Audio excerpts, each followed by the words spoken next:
Most gracious God, take our minds and think through them. Take our lips and speak through them. Take our hearts and set them on fire with love for you. Amen.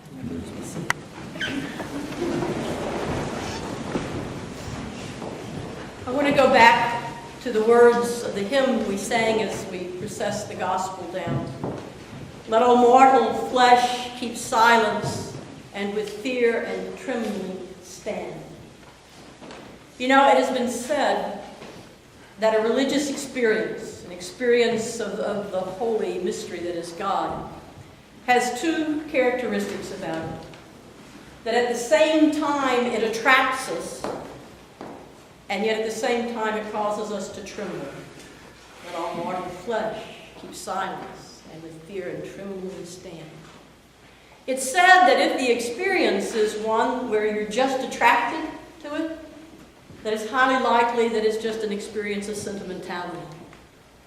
And that if the experience is one where you're just trembling because of it, the fear of it, that it's probably not with God. That it takes both together. That in the presence of the holy mystery that is God, we are both incredibly attracted, and yet at the same time we tremble in awe. That's the holy mystery we see as we look at the story of the presentation of Jesus in the temple. We see both the attraction of Mary and Joseph with this beautiful little baby coming to do what every young Jewish couple would do with their firstborn male, make the trip from wherever they were to the Jerusalem temple, sometime about 40 days after the child's birth, to dedicate that firstborn son to God. It had been done for generations and generations. And it was the kind of joy that we feel like, when there's a baptism, and that joy. And in the baptizing the baby, we feel that mystery of the presence of God. And yet, if we're smart, we might also have a little trembling of thinking all that baby will go through as he or she grows to adulthood. And so you have that joy and the presence of the holy mystery of God very much in the joy of Mary and Joseph bringing the baby. And in the joy of the old man Simeon, who day after day after day for most of his life had gone to the temple and waited because he believed that before he died, he would get to see the one who would be the Messiah. Can you imagine that? That if you day after day after day, say 20 to 30 years, came here every day and just hung around waiting to see because you were sure you would see the Messiah, can you imagine what would happen if on that day you did? Oh, the joy that Simeon would have felt as he held that little baby and realized this wasn't just a cute little boy, but this was the Messiah he had been waiting for. And the joy in his words, we have put them in the form of a chant. I've asked Tom to play it during communion at some point today. Lord, thou lettest thou thy servant depart in peace, because my eyes have seen thy salvation. The holy mystery present in that joy.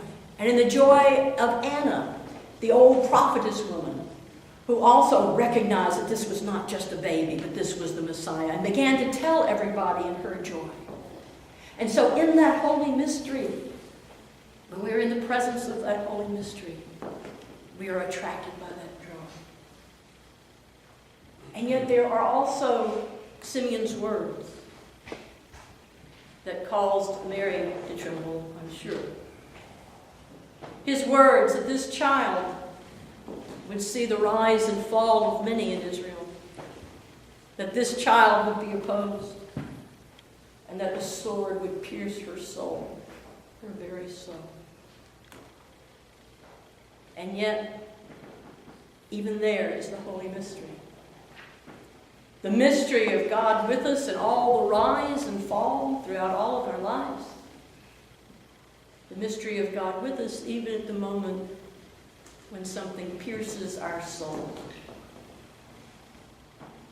And that is the Feast of the Presentation that we celebrate, that mystery, that holy mystery, where our mortal flesh keeps silence and recognizes both the mystery of joy and the mystery that causes us to tremble.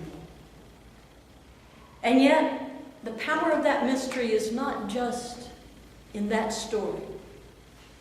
It is also very much in the other story that goes with the other feast we celebrate today. The Feast of the Dorchester Chaplains, or as you know it better, four chaplains. There too, we see the holy mystery of God. The holy mystery of God in the story of four men's lives. George Fox, a Methodist minister. Clark Poling, a Dutch Reformed minister born in Columbus, Ohio, by the way.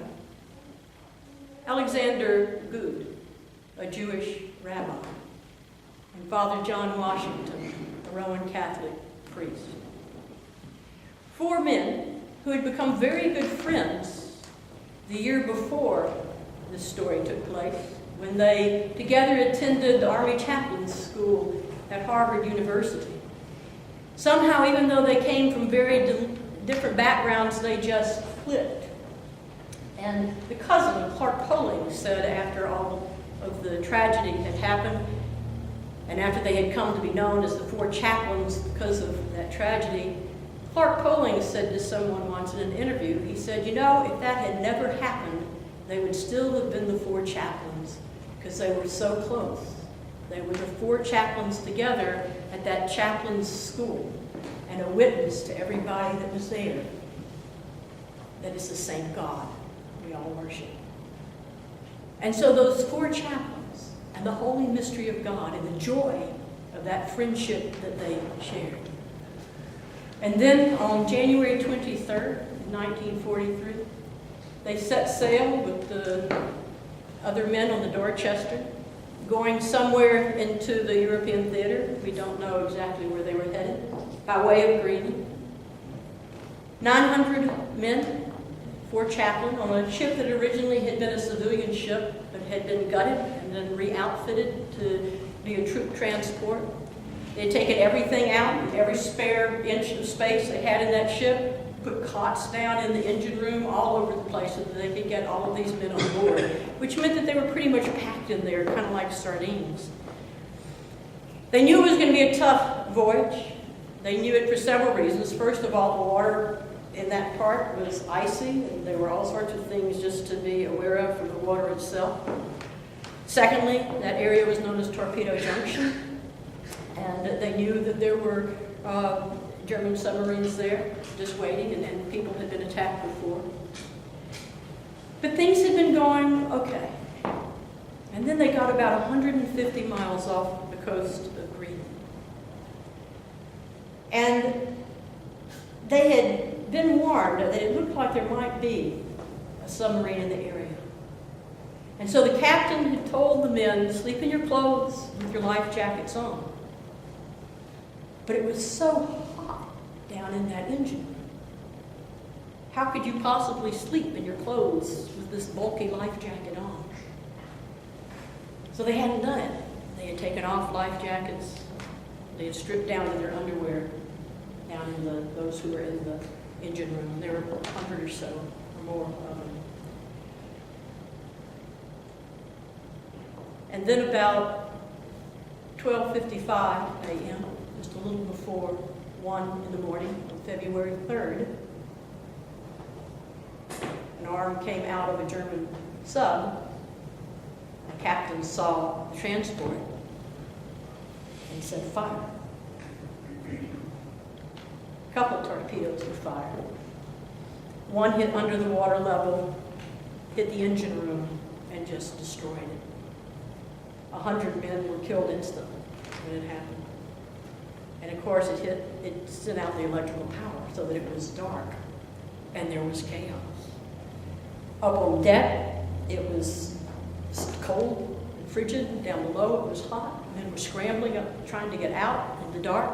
Couldn't find life jackets. Some of them had just floated away when the hole in the ship was made by the torpedo. And in all of this chaos, the four chaplain led the men out of the darkness and up to the deck. And then they realized there was another problem because there was still pandemonium. Some of the lifeboats had been swept away. More of the life jackets had been swept away. And so they lined up and they started giving men life jackets. And then, because so many life jackets had been swept away, there were no life jackets left.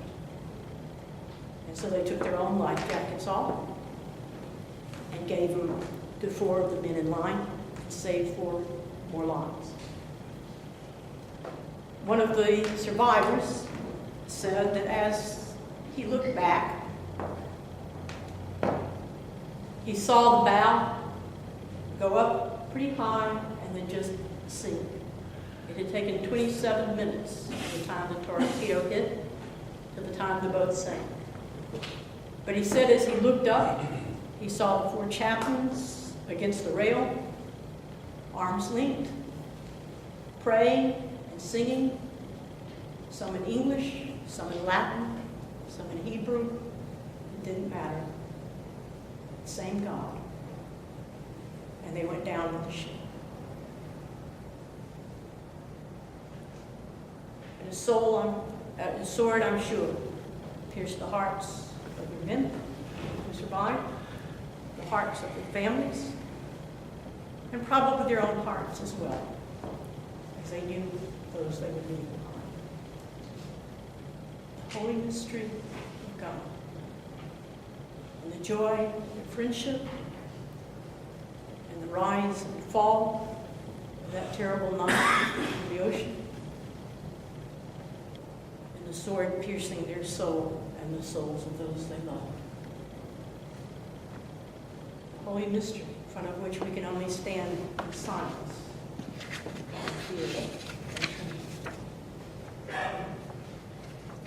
But it's the holy mystery not just for Jesus in the temple, nor just for those 4 men.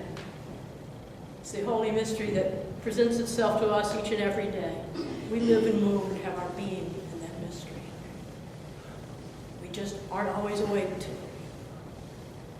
But at every moment, we stand in the presence of that mystery in whatever joy we feel. We stand in the presence of that holy mystery in the rise and fall of our own lives. We stand in the presence of that holy mystery even when a sword pierces our own soul. Let all mortal flesh keep silent.